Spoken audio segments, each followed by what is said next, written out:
Petugas unit reskrim Polres Ogan Ilir menangkap 1 dari 3 komplotan begal yang menjalankan aksinya di Jalan Lintas Indralaya Palembang, tepatnya di Desa Ibul Pemulutan Ogan Ilir.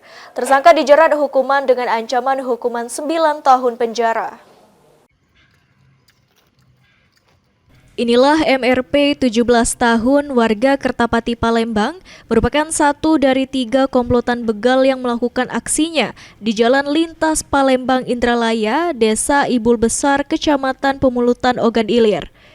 Kanit Pidum Polres Ogan Ilir, Ibtu Eta Juliansyah mengatakan, tersangka melakukan aksi pada malam tahun baru 1 Januari 2026 sekitar pukul 2.30 waktu Indonesia Barat saat korban melintas di Jalan Lintas Sumatera Palembang Indralaya kilometer 10 Desa Ibul Besar Kecamatan Pemulutan. Dalam aksinya, tersangka bersama 2 pelaku lainnya menggunakan senjata tajam jenis arit, memaksa korban untuk menyerahkan kendaraan sepeda motor. Dari tangan tersangka, polisi mengamankan senjata tajam dan motor korban. Guna mempertanggungjawabkan perbuatannya, tersangka MRP mendekam di tahanan Polres Ogan Ilir. Tersangka dijerat dengan pasal 479 KUHP dengan ancaman hukuman 9 tahun penjara.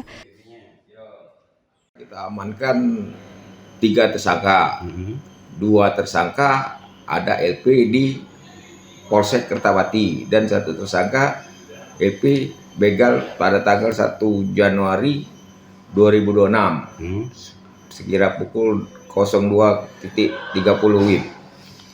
Dan yang kita amankan ini adalah pelaku anak-anak, tersangkanya anak-anak. Inisial RF. Ahmad Romawi, PAL TV.